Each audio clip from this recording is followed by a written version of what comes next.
Alors, rebonjour tout le monde. On a eu une petite pause dîner, alors merci d'être ici. Nous avons notre prochain témoin, mais avant ceci, je vais commencer par me présenter. C'est bon de savoir les avocats qui sont ici aujourd'hui pour aider la situation. Alors, je m'appelle Konstantinos Merakos. Je suis avocat au Canada pour le cabinet Bergman Associés. Rapidement, en une phrase un peu sur l'expérience qu'on a, c'est en 2020, notre cabinet a représenté des membres de la fonction publique dans une action judiciaire contre le gouvernement fédéral sur la base de violation de la Constitution, de la Charte de droits et libertés et des droits humains. Ceci est après que le gouvernement fédéral a mis à la porte des membres de la fonction publique au sujet de leur droit à la vie privée, l'intégrité corporelle et de leurs choix médicaux. Alors, en une phrase, j'aimerais remercier le Forum de son professionnalisme, des échanges respectueux et je tiens à souligner que non seulement c'est important, mais crucial dans une société libre et démocratique d'avoir des forums comme celui-ci. Donc, je vous remercie, je vous félicite. Alors, sans plus tarder, nous allons procéder au prochain témoin, Monsieur Sabatier, qui est sur Zoom avec nous présentement. Monsieur Sabatier, vous nous entendez? Oui, bonjour. Oui, bonjour, ça va bien? Oui, très bien, merci. Merci d'être parmi nous. Alors, je vais commencer par vous prêter serment. Alors, est-ce que vous allez... juste un instant, OK. Alors, est-ce que vous jurez ou affirmez solennellement de dire la vérité, toute la vérité et rien que la vérité? Dites oui ou je l'affirme solennellement. Oui, je l'affirme solennellement. Parfait. Votre nom complet, s'il vous plaît? Jean-Marc Sabatier. Parfait. Et Et présentement, vous êtes situé où? Pardon? Vous êtes situé où présentement? Je suis situé à Rousset, donc c'est dans le sud de la France. Parfait. Et est-ce que vous C'est êtes près de seul? Marseille. Vous êtes seul dans la chambre ou quelqu'un d'autre? Oui, Vous êtes je seul? suis seul, Parfait. oui. Alors, Monsieur Sabatier, aujourd'hui, on va discuter premièrement de vous, de votre CV et j'ai ici le message que vous avez envoyé et essentiellement, ça va être vis-à-vis ici le comité avec qui que vous allez discuter. Alors, j'aimerais commencer en discutant de votre CV, de votre parcours et de vos expertises. Alors, brièvement, en quelques phrases, votre expertise, s'il vous plaît. Oui. En fait, je suis directeur de recherche au CNRS, hein, c'est le Centre national de la recherche scientifique. C'est l'organisme de recherche français. Moi, personnellement, en formation, j'ai un doctorat de biologie cellulaire et de microbiologie. Et j'ai une habilitation à diriger des recherches, donc une HDR en biochimie. Et donc, je travaille dans un laboratoire de recherche depuis 1985. J'ai travaillé donc dans différents domaines, mais ma spécialité, ce sont les toxines et les microbes et l'ingénierie des protéines. Et notamment, j'ai travaillé sur les vaccins, puisque je suis rentré au CNRS en 1989 sur une thématique des vaccins. À l'époque, c'était des vaccins contre le VIH. Et j'ai, à cette occasion, travaillé avec le professeur Montagnier sur le sujet, puisqu'on avait un partenariat avec l'Institut Pasteur de Paris. Parfait, merci beaucoup. Et présentement, vous travaillez encore dans le domaine présentement? C'est quoi votre métier? Euh, oui, alors actuellement, je travaille à l'Institut de neurophysiopathologie à Marseille et je travaille sur la Covid. Notamment, je suis éditeur en chef de revues d'infectieux, notamment une revue qui s'appelle Coronaviruses, donc qui est vraiment spécialisée sur les coronavirus, et une autre revue qui est plus spécialisée sur les microbes, disons, et puis les maladies associées aux microbes. Voilà, une Excellent. revue qui s'appelle IDDT. Toutes les deux sont des revues internationales à comité de lecture. Excellent. Merci. Et en quelques mots, je vois ici votre curriculum vitae qui est très extraordinaire. Est-ce que vous pouvez en dire quelques mots sur les brevets, les patents ici? Il y en a pour quelques pages sur ces sujets-là. Est-ce que vous pouvez dire un mot ou deux? Est-ce que c'est des patents que vous avez participé à leur création? Est-ce que c'est quelque chose que c'est Oui, sous vos noms? Puis au moins peut-être dire un ou deux brevets ou patents qui serait important pour aujourd'hui? oui, j'ai déposé, enfin, j'ai été co-auteur de 55 brevets. Il y a des brevets communs avec l'Institut Pasteur, des anciens brevets d'ailleurs, que signait le professeur Montagnier, donc en virologie sur le VIH. Et puis plus récemment, il y a des brevets aussi sur les toxines et sur les microbes, hein, sur des antibactériens par exemple. Et notamment, on avait déposé un brevet sur une molécule en fait que j'avais conçue et que j'avais produit chimiquement en fait, qui a été testé dans un protocole FDA contre le VIH, contre le virus de l'immunodéficience humaine. Donc j'ai travaillé pas mal sur les microbes. Je suis aussi éditeur en chef pour une autre revue qui est spécialisée sur les antibiotiques, donc des molécules actives contre les bactéries. Excellent.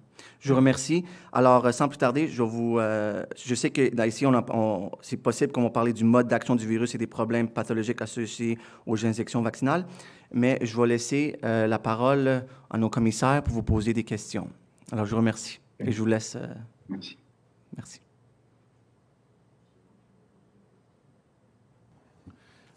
Bonjour, Dr. Sabatier. Mon nom est Bernard Massy. Bonjour.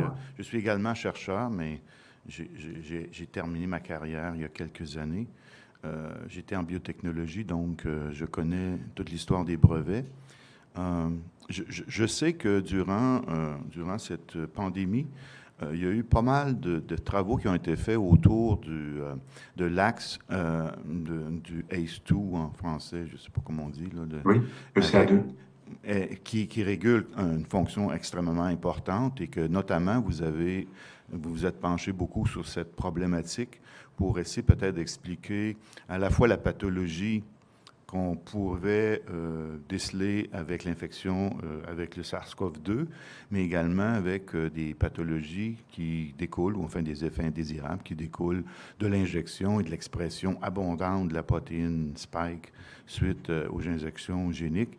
Est-ce que vous pouvez nous décrire brièvement quelles sont les problématiques que l'on peut déceler et faire le parallèle peut-être entre la condition où on est en condition d'infection versus lorsqu'on fait une injection de ces séquences codantes pour surproduire la protéine Spike? D'accord, oui. Alors, tout d'abord, donc, pour vous décrire le mode d'infection du virus, je dois vous rappeler comment fonctionne le système rénine-angiotensine. En fait, c'est un système que je dois un petit peu vous détailler auparavant pour mieux comprendre justement comment fonctionne le virus sur ce système et comment peut agir aussi les vaccins actuels qui sont basés essentiellement sur la protéine Spike, notamment les vaccins ARN messagers. Alors, si vous voulez, tout d'abord, ce système rénine-angiotensine, il est extrêmement important parce que c'est le système numéro 1 pour le fonctionnement du corps humain. Il permet vraiment le fonctionnement de tous nos organes et tissus. Et c'est à ce titre, donc, qu'il a une fonction vraiment essentielle pour que notre organisme fonctionne. Alors, il est responsable notamment des fonctions rénales, pulmonaires, cardiovasculaires. Il pilote aussi l'immunité innée et il pilote les différents microbiotes. Donc, le microbiote intestinal, hein, qui est le deuxième cerveau, et également le microbiote vaginal, cutané et buccal. Donc, vous voyez que c'est un système qui est très important. Alors, pour retracer en quelques étapes comment fonctionne ce système, qui est affecté donc par le virus et également par la protéine Spike vaccinale, dans certains cas, vous avez tout d'abord au niveau du foie donc une substance qui va être produite qui s'appelle l'angiotensinogène. Et puis, vous avez aussi le rein qui va produire une enzyme qui s'appelle la rénine.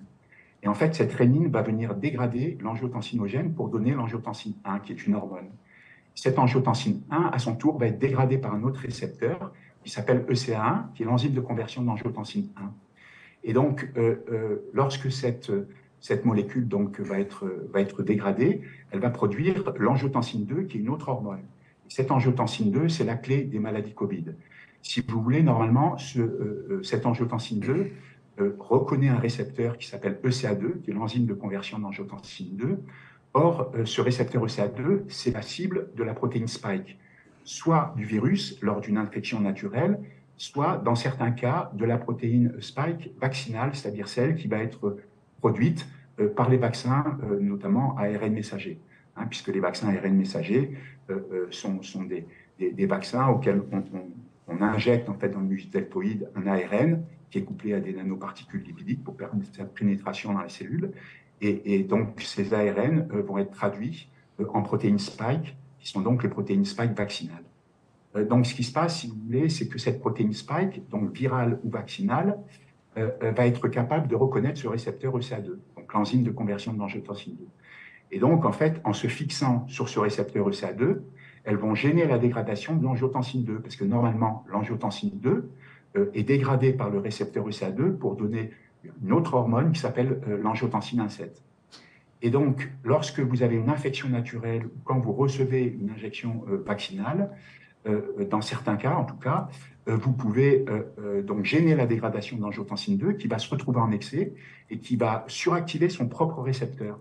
Et son propre récepteur s'appelle AT1R et c'est un récepteur qui peut être extrêmement délétère. C'est-à-dire que c'est un récepteur qui est complètement indispensable pour que l'organisme humain fonctionne, puisqu'il pilote justement toutes ses fonctions, rénales, pulmonaires, cardiovasculaires, il pilote l'immunité innée, il pilote les différentes flores microbiennes, donc il a une fonction vraiment très, très importante. Mais par contre, quand il est suractivé, et c'est le cas justement quand il y a une infection au virus SARS-CoV-2, et donc on a un Covid, ou bien alors quand on reçoit une injection vaccinale ou une injection de rappel vaccinal, à ce moment-là, ce récepteur peut être suractivé. Et donc, il peut être très délétère parce qu'il est capable de lancer des tas de voies de signalisation cellulaire, puisque c'est un récepteur extrêmement complexe. Ça fait partie des récepteurs les plus complexes qu'on connaisse. Ce sont des récepteurs à 7 segments transmembranaires couple protéine G. Et il peut faire des tas de choses, puisqu'il active des voies, des cascades de signalisation cellulaire. Bon, je ne vais pas rentrer dans les détails, mais les plus connus sont JAK-STAT, P38, MAP-kinase, NF-κB. Il y en a bien d'autres.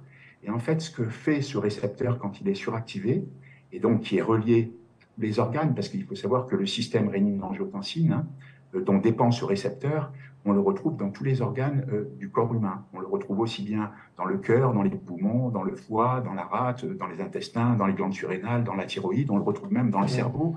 On le retrouve dans les gonades, dans les organes reproducteurs. Donc, il est vraiment absolument partout. Et donc, ce récepteur AT1R, quand il est suractivé, qui est donc une conséquence justement de la fixation de la protéine spike sur le récepteur ECA2 et donc de la suractivation du récepteur AT1R, il peut provoquer une vasoconstriction, c'est-à-dire qu'il va être pro-hypertenseur. Il va être également pro-inflammatoire, c'est-à-dire qu'il va lancer un orage de cytokines pro-inflammatoires, par exemple une production d'interleukine 1, d'interleukine 1 bêta, d'interleukine 6, de TNF-alpha, d'interféron gamma. Donc, c'est très délétère parce que ça peut lancer une forte inflammation. Parallèlement, il est pro-oxydant, c'est-à-dire qu'il va générer un stress oxydant au niveau des cellules. Et c'est très délétère, puisque, en fait, un stress oxydant peut tuer les cellules parce que ça peut les mettre en apoptose, c'est-à-dire en mort cellulaire programmée, et puis ça peut les mettre aussi en dysfonctionnement autophagique. Dans tous les cas, c'est très délétère. Alors, le récepteur AT1R, lui, comment justement il a cet effet pro-oxydant, c'est qu'il active une enzyme qui s'appelle une NADPH oxydase, dont le petit nom est NOx, et donc cette enzyme va relarguer des particules réactives de l'oxygène, donc qui sont très délétères parce qu'elles peuvent tuer les mitochondries qui sont les centrales énergétiques de la cellule, et donc quand elles tuent les mitochondries, elles tuent également les cellules. Donc ce récepteur AT1R, il est également pro-angiogénique. C'est-à-dire qu'il va favoriser la croissance des vaisseaux sanguins. Et donc, notamment, il va pouvoir faire croître des tumeurs, voire lancer des tumeurs, c'est-à-dire qu'il a un effet pro-cancéreux aussi. Donc, ça, c'est aussi problématique. C'est un récepteur aussi AT1R suractivé qui est pro-thrombotique, c'est-à-dire qu'il peut lancer des thromboses. Et on sait à quel point c'est grave, puisque la majorité des personnes qui meurent de Covid sévère meurent de thrombose. Il est également pro-hypoxémique, c'est-à-dire qu'il va diminuer la charge en dioxygène des globules rouges. Donc les globules rouges qui transportent l'oxygène à nos cellules, à nos tissus, à nos organes pour qu'ils puissent fonctionner. Donc il diminue cette charge en dioxygène, puisqu'il gêne en fait l'incorporation de dioxygène sur le fer qui est présent au niveau de l'hémoglobine, des globules rouges. Parallèlement, vous avez ce récepteur aussi qui du coup est pro-hypoxique, c'est-à-dire étant pro-hypoxémique en faisant chuter la saturation du sang, du coup il provoque un déficit d'alimentation en dioxygène de nos tissus et de nos organes. On considère que l'hypoxie, c'est quand on est à un taux de saturation inférieur à 95% d'oxygène au niveau du sang. Vous avez un récepteur aussi qui va être profibrosant, c'est-à-dire qui va être capable d'induire une fibrose d'organes qui sont très délétères aussi parce qu'elles sont souvent complètement irréversibles. Hein. Ça peut être une fibrose du cœur, ça peut être une fibrose des poumons. Et c'est un récepteur aussi qui est pro-hypertrophique, c'est-à-dire qui fait gonfler les organes tels que le cœur et les poumons, tout simplement parce que le système rénine-angiotensine est impliqué en fait dans la différenciation et dans la multiplication cellulaire. Et c'est pour ça qu'il peut faire justement grossir les organes. Hein. Et c'est aussi pour ça qu'il peut avoir un effet pro-cancéreux, hein, puisque les cancers, en fait, c'est une prolifération anarchique des cellules. Donc, parallèlement à tout ça, ce récepteur AT1R, il peut également faire chuter la production de monoxyde d'azote, qui est une substance très importante parce qu'elle est impliquée dans tout ce qui est phénomène inflammatoire, immunitaire et mnésique, hein, tous les problèmes cognitifs. C'est pour ça que les personnes qui ont des Covid longs, souvent, ont des problèmes de mémorisation ou des problèmes cognitifs. Donc, c'est dû à cette chute de monoxyde d'azote, hein, du NO. Donc, vous voyez que ce récepteur AT1R suractivé, soit par la protéine spike virale, soit par la protéine spike vaccinale, peut être très délétère en étant donc, pour résumer, pro-hypertenseur, pro-inflammatoire, pro-thrombotique, pro-hypoxique, pro-hypoxémique, pro-fibrosant, pro-hypertrophiant, et il fait chuter le monoxyde d'azote. Voilà. Et le problème des vaccins actuels, essentiellement, outre, par exemple, pour les vaccins ARN messagers, la toxicité des nanoparticules lipidiques. Hein. Donc, juste pour rappel, les nanoparticules lipidiques, c'est ce qui permet donc, de faire entrer ces ARN messagers dans les cellules. En fait, il y en a 4 types hein, dans les vaccins, donc Spikevax de Moderna, et puis les vaccins Pfizer BioNTech, hein, le Comirnaty. En fait, ces particules lipidiques sont du cholestérol et des phospholipides, donc cela ne pose pas de problème. Et ceux qui sont problématiques, c'est les 2 autres types de lipides, parce que ce sont des lipides pégylés et des lipides cationiques qui ne sont pas naturels. Et donc, ces substances qui sont petites peuvent être captées par les différents organes. Et puis, ce qui est plus grave aussi, c'est qu'elles peuvent franchir des barrières, notamment la barrière placentaire, hémato-encéphalique, etc. Voilà. Et donc, parallèlement, donc, ces ARN messagers qui font produire de la protéine spike, ils sont délétères justement parce que cette protéine spike, elle est capable, elle a été mal choisie au départ, c'est-à-dire qu'elle a été légèrement modifiée. Vous savez, en fait, la protéine spike, c'est comme un collier de perles qui est constitué de 1273 perles, hein, les perles étant des acides aminés. Et vous avez 20 types de perles différentes. Et en fait, les concepteurs, c'est-à-dire les concepteurs de ces vaccins ARN messagers, ont modifié 2 perles. Une perle en position 986, une perle en position 987. En fait, ils ont substitué par 2 résidus de proline. Or, les prolines sont des aminoacides, ce sont des acides aminés un petit peu particuliers parce que ce sont des aminoacides et notamment, ils peuvent faire en amont une liaison avec l'acide aminé qui est en amont, qui est soit en cis ou en trans. En fait, ça veut dire qu'au niveau de ces 2 prolines qui ont été modifiées donc, dans ces vaccins ARN messagers, on peut avoir plusieurs types de configurations. Donc une configuration trans-trans, cis-cis, cis-trans ou trans-cis. Alors qu'est-ce que ça veut dire concrètement pour les auditeurs? Ça veut dire qu'au niveau de ces modifications des perles, on peut avoir 4 orientations différentes de la chaîne peptidique. C'est-à-dire, à ce niveau-là, on peut avoir 4 orientations de la protéine spike, du collier de perles. Et en fait, ces 4 orientations, ça favorise, ça augmente la probabilité pour que la protéine S, c'est-à-dire la protéine spike qui est produite justement par la traduction de ces ARN messagers vaccinaux, des vaccins ARN, et ben ça veut dire qu'en fait, elle peut adopter différentes formes dans l'espace et ça favorise la possibilité que ces protéines S, ces protéines spike, s'associent en trimère. Et lorsqu'elles s'associent par 3, c'est-à-dire que c'est une association de 3 protéines spike, à ce moment-là, elle ressemble à la protéine de pointe du virus, c'est-à-dire elle ressemble à la spicule qui est en fait une association de 3 protéines S.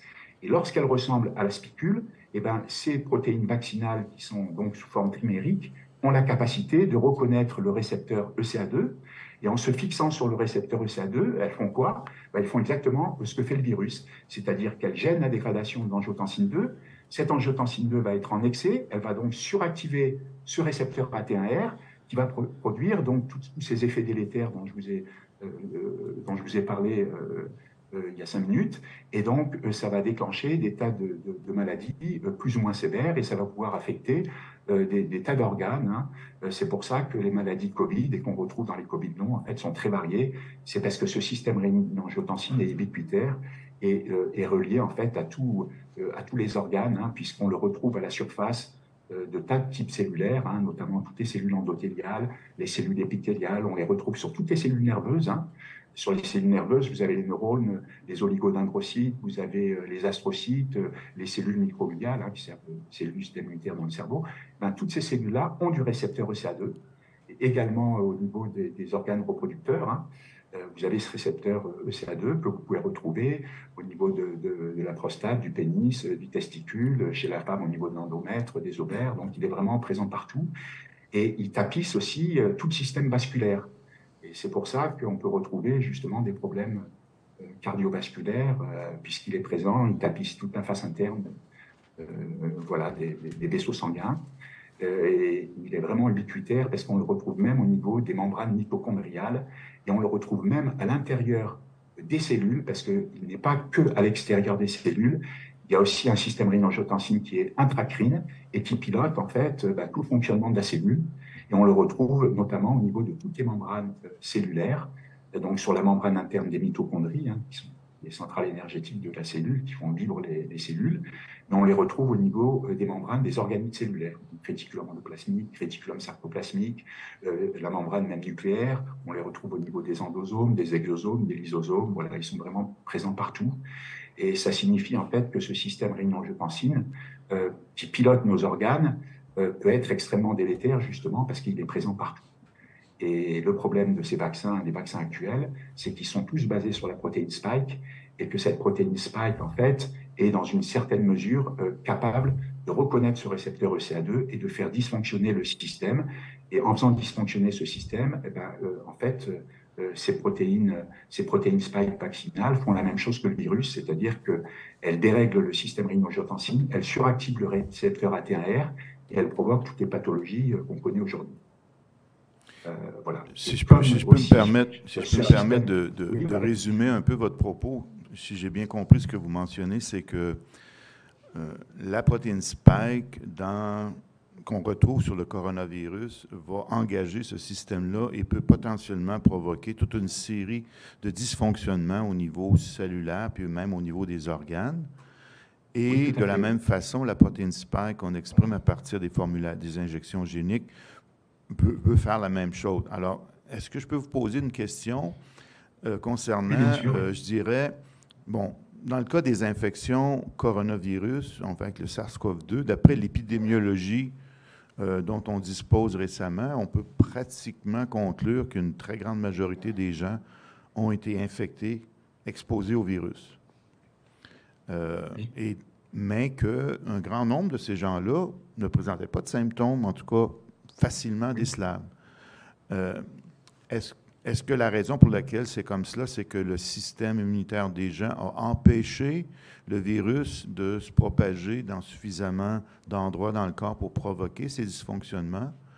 Ou bien, en même temps, est-ce qu'il y a des gens qui, au niveau de ce système-là, qui a l'air d'être extrêmement complexe, avec énormément de ramifications dans toutes sortes de voies cellulaires et dans toutes sortes d'organes différents, est-ce qu'il y a des gens qui auraient une meilleure capacité de gérer ce genre de dysfonctionnement? Oui, tout à fait. Alors, à mon avis, les personnes, justement, qui font des formes plus ou moins sévères de la COVID, hein, voire des formes mortelles, à mon avis, ce sont essentiellement des personnes qui sont insuffisantes ou carencées en vitamine D.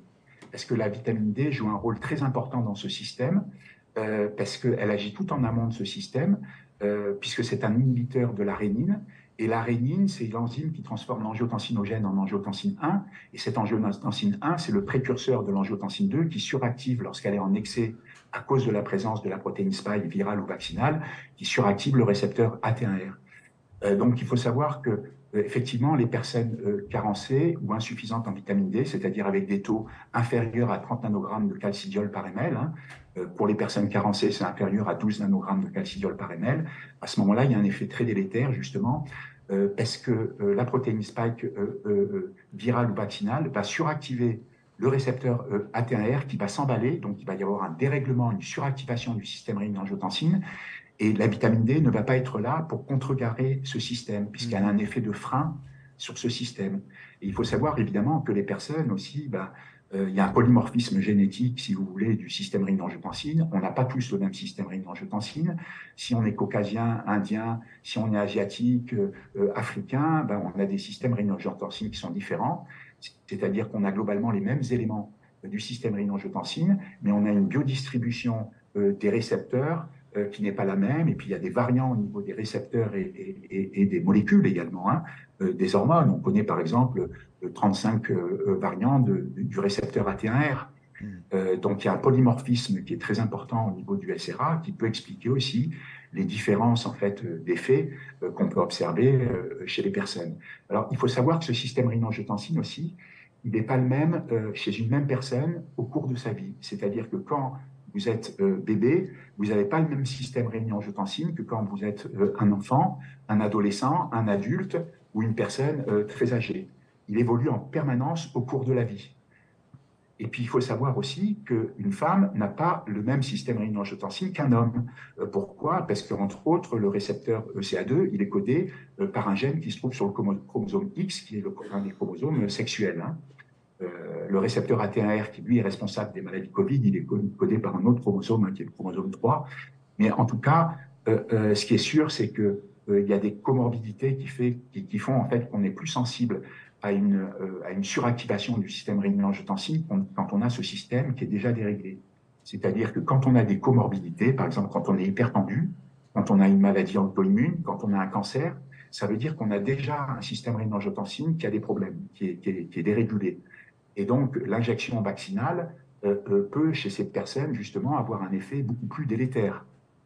Pareil, une infection au SARS-CoV-2 peut provoquer un Covid beaucoup plus sévère, justement, parce que ces personnes sont sensibles. On connaît également des gènes de susceptibilité, justement, à faire des formes graves de la Covid. Par exemple, il y a un gène qui s'appelle HLA-B27. On sait que les personnes, justement, qui ont ce gène ont plus de risques de faire une forme sévère de la Covid.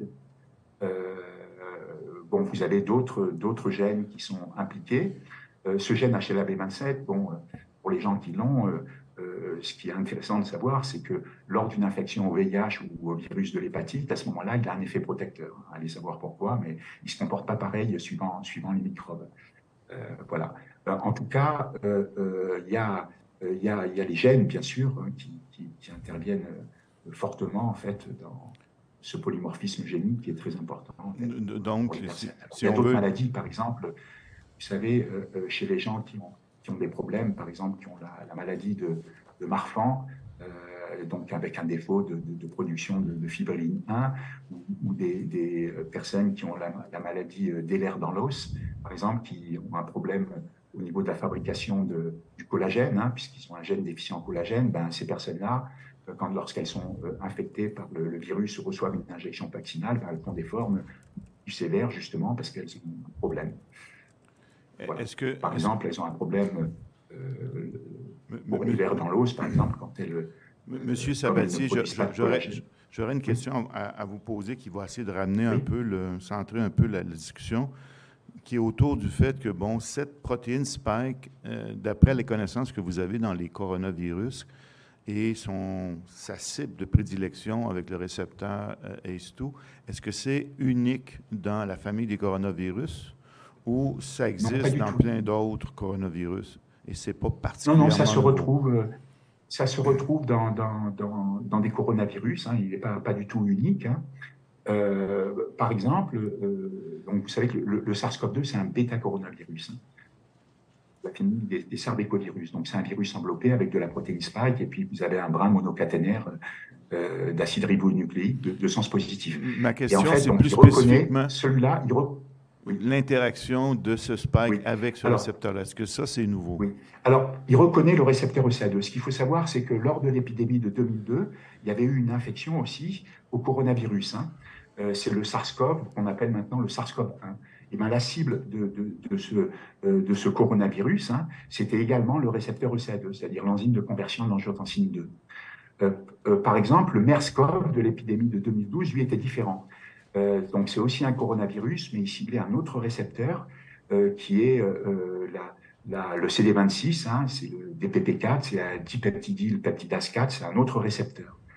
Donc, on connaît différents types de récepteurs.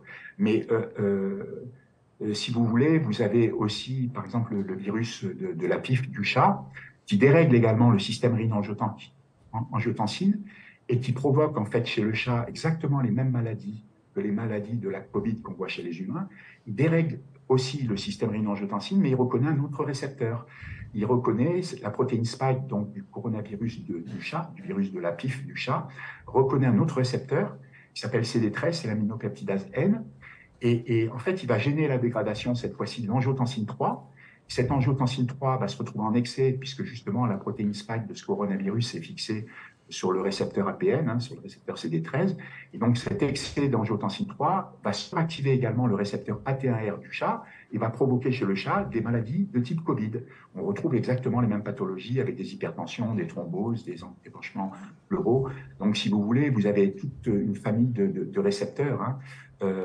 Et il y a évidemment d'autres récepteurs qui sont ciblés par les coronavirus. Hein, et donc si on en revient au traitement de la COVID avec cette baguette magique alléguée qui était l'injection génique pour l'expression de la protéine spike, vous avez mentionné brièvement que vous pensiez que c'était pas très avisé probablement de choisir cet antigène dans la plateforme, nonobstant la qualité de la plateforme génique qui a été choisie. Oui. Le choix de cette protéine-là était mal avisé.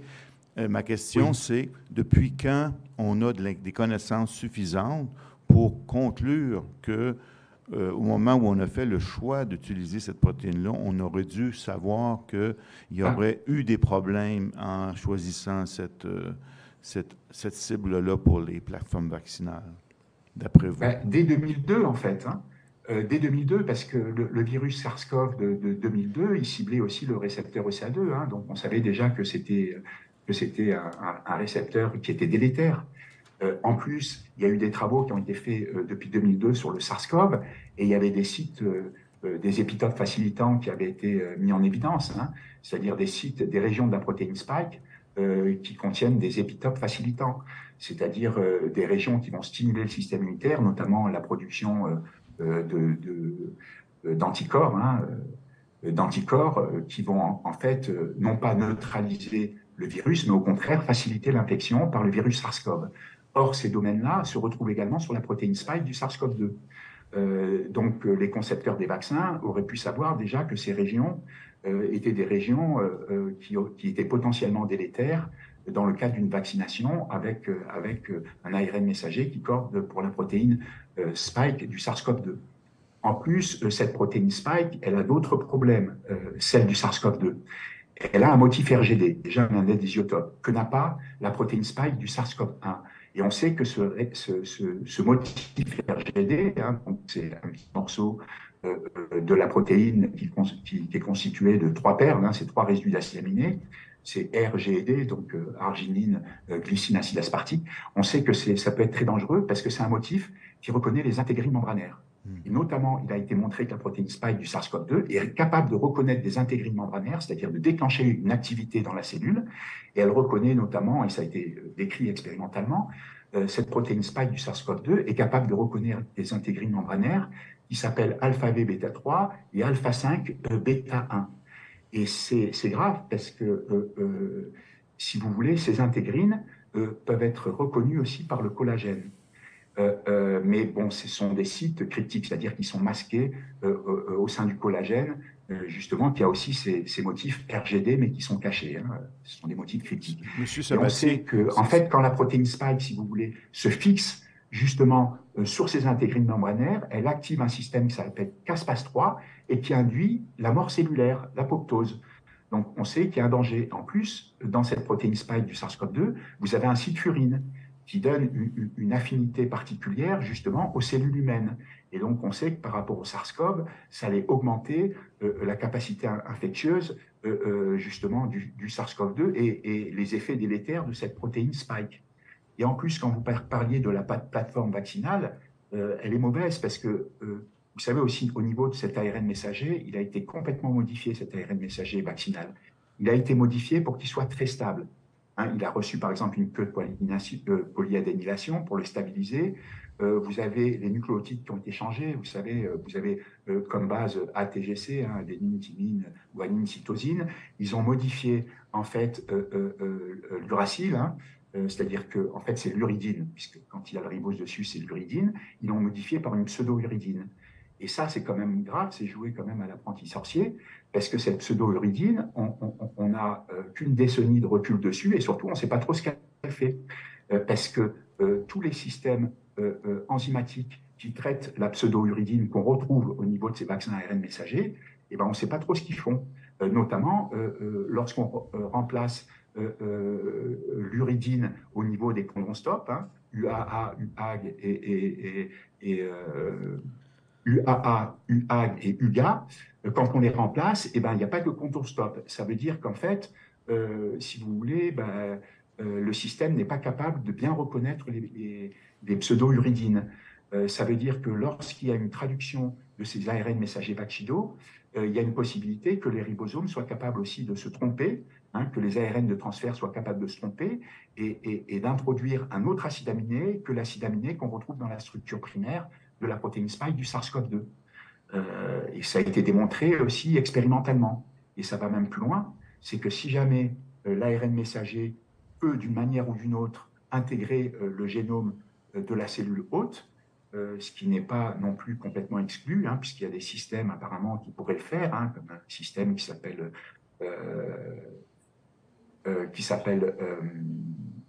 SIGN1, Line 1. Vous avez aussi un système qui en fait a une activité DNA polymérase RNA dépendante qui pourrait justement fabriquer de l'ADN à partir de l'ARN. À ce moment-là, ces polymérases, donc DNA polymérase RNA dépendante et RNA polymérase RNA dépendante, on sait qu'elles ne sont pas capables non plus de rétrotranscrire correctement une pseudo-uridine. Ça veut dire qu'elle peut se tromper, et s'il y a effectivement une incorporation du gène qui va coder, par exemple, pour la protéine spike ou du génome du virus dans le cas d'une infection, effectivement, dans le génome humain, à ce moment-là, il peut y avoir des mutations. Donc, cette plateforme n'est pas au point. Si je peux vous interrompre ici. Le défaut de ses qualités, c'est-à-dire qu'elle est trop stable, et le fait qu'elle soit trop stable, ça induit aussi le fait qu'elle est capable de produire énormément de protéines spike, alors que normalement, un ARN messager naturel doit être dégradé rapidement. C'est-à-dire que normalement, il doit Monsieur être dégradé. Sabatier, est-ce que je peux vous interrompre ici parce que oui. Les explications que vous donnez sont excellentes. Pour un scientifique comme moi, c'est fantastique. Mais je présume que beaucoup de gens dans la salle pour lesquels ces explications sont peut-être un peu trop sophistiquées. J'aimerais vous ramener peut-être à 2 points concernant la stratégie vaccinale. Vous avez de l'expérience dans le développement des vaccins. Est-ce que vous avez dit en beaucoup de mots finalement que cette approche vaccinale avec la plateforme d'ARN messager et avec le choix de cette cible qui est la protéine spike, c'est très mal avisé pour un grand nombre de raisons que vous avez énumérées. Moi, je vais vous poser une question qui va aller une étape avant. Est-ce que, parce qu'on connaît des coronavirus, est-ce que même d'espérer de développer un vaccin qui pourrait contrôler l'infection comme celle qu'on a eue serait une approche possible? Et si c'est possible, qu'est-ce que vous proposeriez comme stratégie vaccinale? Ah oui, c'est tout à fait possible. Excusez-moi, M. Sabatier.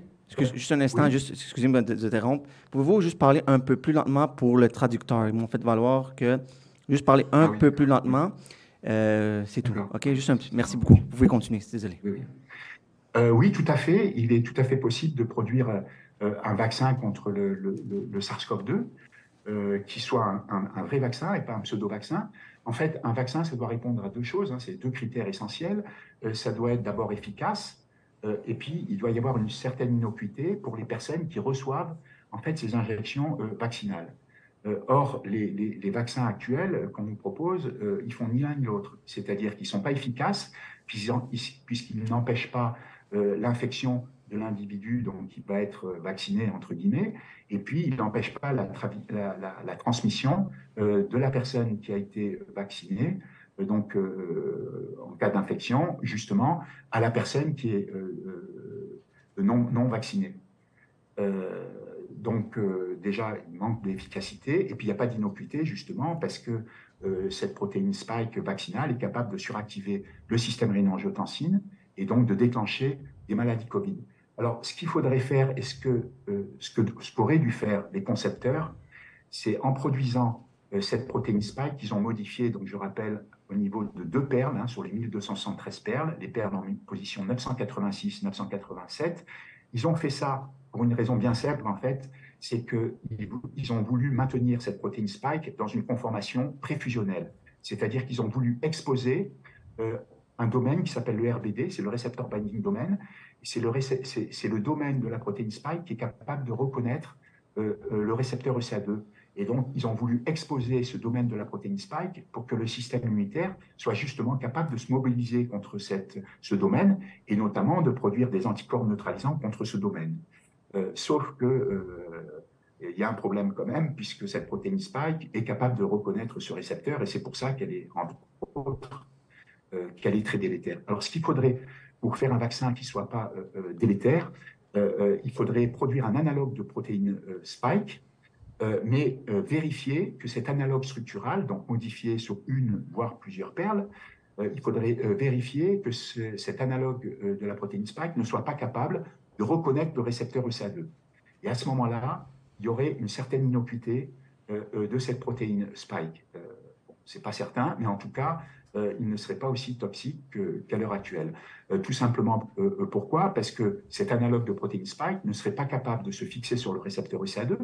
Donc, en fait, il n'y aurait pas de gêne au niveau de la dégradation d'angiotensine 2 en angiotensine 1,7. Et à ce moment-là, il n'y aurait pas de dérèglement du système rénin-angiotensine, il n'y aurait pas de suractivation du récepteur ATR qui est à l'origine des maladies Covid.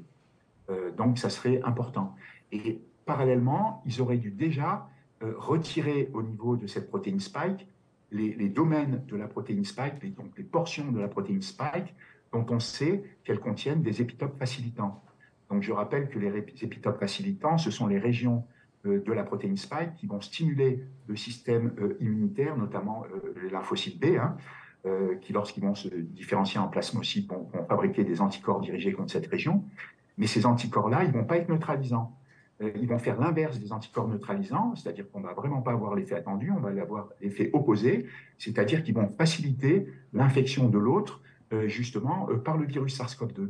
Tout simplement parce que ces anticorps vont se fixer sur la protéine spike du virus, et vous avez les cellules de l'immunité innée, notamment les macrophages, les cellules dendritiques, qui ont un récepteur à la surface qui s'appelle le récepteur FC gamma R2A, voire R2B, voire R3A. Si je peux me permettre encore. En fait, ils vont reconnaître le complexe anticorps-virus. Et Monsieur donc, Sabatier, ces cellules qui vont penser... Monsieur Sabatier, si je peux me permettre de vous interrompre, vos explications sont encore une fois, très détaillées. Et ma question, c'était simplement, vous m'avez répondu, c'est pas ce type de vaccin-là qu'on aurait dû développer. Potentiellement, on aurait pu choisir une meilleure cible en la modifiant. Oui. Et la deuxième étape, c'est la plateforme de livraison. Est-ce que vous pensez que c'est prudent d'utiliser une plateforme génétique plutôt qu'une plateforme de protéines, comme il est suggéré dans certaines des vaccins qui existent en ce moment? Est-ce que vous pensez que ce serait plus sécuritaire ou plus efficace de privilégier ces plateformes protéiques plutôt que génétiques? Alors, juste un mot, c'est que déjà, c'était logique quelque part au départ, sans avoir beaucoup de données, c'était normal de choisir la glycoprotéine d'enveloppe d'un microbe, parce que c'est ce qui se fait généralement. Mais disons qu'avec les antécédents du SARS-CoV, ils auraient pu voir qu'il y avait des problèmes déjà avec cette protéine spike. Ils auraient peut-être pu cibler un autre antigène du virus, notamment la protéine N, une protéine interne, puisque celle-là, la protéine de la nucléocapside, elle est très conservée et elle peut produire des anticorps neutralisants ou stimuler une réponse cellulaire qui soit neutralisante. Donc, c'était un autre antigène qui pouvait être ciblé. Pour moi, les vaccins actuels à ARN messager ne sont pas du tout au point. À mon avis, il faudrait encore au moins une décennie qu'ils soient au point, parce qu'on n'a pas de recul dessus. On n'a pas du tout de recul. On a beau dire que ces vaccins, ces ARN messagers, ces plateformes vaccinales sont étudiées depuis les années 80. Bon, ce qui est vrai, hein, c'est étudié depuis les années 80, mais les travaux qui ont été faits dessus ne sont pas du tout concluants, hein, puisqu'on on sait pas grand-chose. On sait pas quelle est réellement la stabilité de ces ARN messagers. On ne sait pas s'ils sont capables de produire 5, 10, 20, 100 protéines spike, etc., puisqu'ils sont très stabilisés. On ne sait pas quelle va être leur biodistribution. On ne sait même pas exactement comment ils vont être traduits, c'est-à-dire qu'on ne sait même pas en fait quels sont réellement les acides aminés qui vont se retrouver dans des protéines spike produites, notamment du fait de la présence de ces pseudo-uridines. Les nanoparticules lipidiques aussi qui sont utilisées justement pour permettre la pénétration de ces ARN messagers, ben, c'est pas au point non plus, hein, parce qu'on sait que c'est capté, que c'est toxique aussi en soi, que c'est capté donc par les différents organes, y compris par les organes reproducteurs. Ça peut être capté par le cerveau, par les ganglions lymphatiques, par le foie, par la rate, enfin par plein d'organes.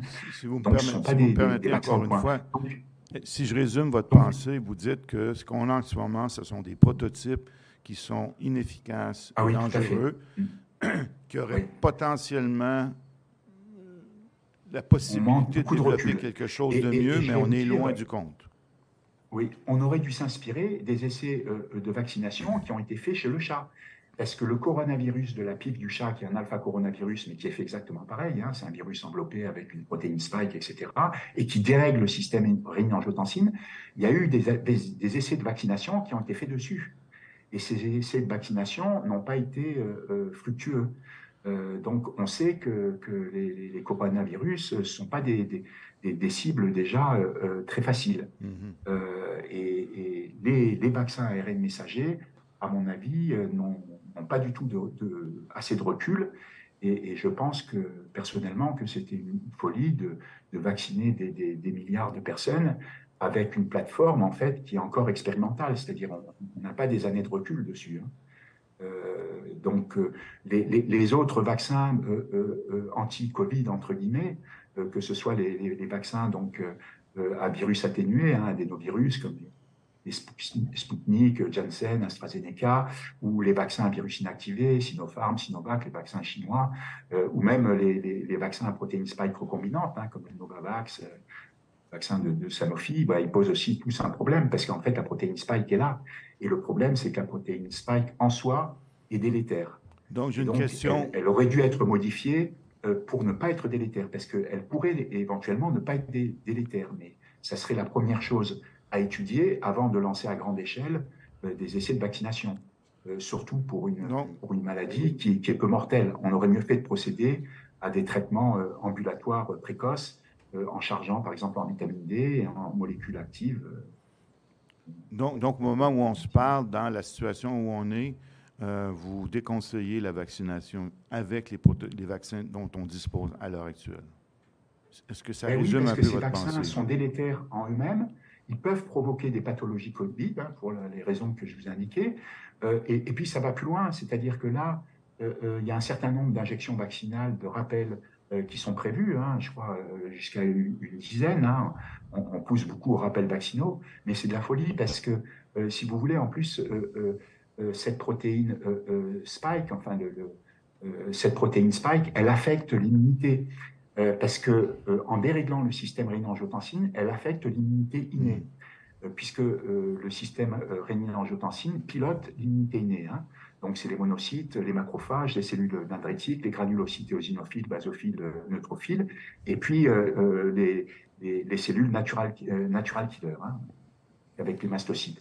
Et donc, le dérèglement du SRA affecte l'immunité innée. Et cette immunité innée, c'est elle qui lance l'immunité spécifique adaptative, hein, qui est basée sur le lymphocyte B et le lymphocyte T. Et elle dérègle aussi donc l'immunité adaptative qu'elle lance elle-même à peu près 4 jours après. Et ça veut dire qu'en déréglant l'immunité innée, qu'est-ce qui se passe? C'est qu'elle induit un dérèglement complet du système immunitaire, puisque l'immunité innée lance l'immunité adaptative, et quand on dérègle les deux, ben à ce moment-là, on provoque une immunodéficience. C'est-à-dire qu'on induit un SIDA, un syndrome d'immunodéficience acquise, et c'est un SIDA qui n'a rien à voir, bien sûr, avec le VIH, mais c'est une immunodéficience, et cette immunodéficience, elle est accentuée par les rappels vaccinaux, puisqu'on dépasse le seuil de criticité organisée du système immunitaire, et donc en injectant trop d'antigènes, c'est-à-dire trop de protéines spike, hein, soit sous forme d'ARN messager indirectement qui produit de la protéine spike, soit en injectant directement de la protéine spike, et ben on induit cette déficience du système immunitaire. Et ça va plus loin, c'est qu'on peut provoquer le déclenchement de maladies auto-immunes. Parce que l'immunité innée, elle commande la reconnaissance des protéines du soi et du non-soi, et du coup, lorsqu'elle est dysfonctionnelle, elle peut reconnaître comme étrangère, en fait, par exemple microbienne, une protéine du soi, et puis elles peuvent lancer des maladies auto-immunes. Je vous remercie infiniment, M. Sabatier. Dans l'intérêt du temps, je vais demander à mes collègues ici, commissaires, s'il y aurait des questions pour vous.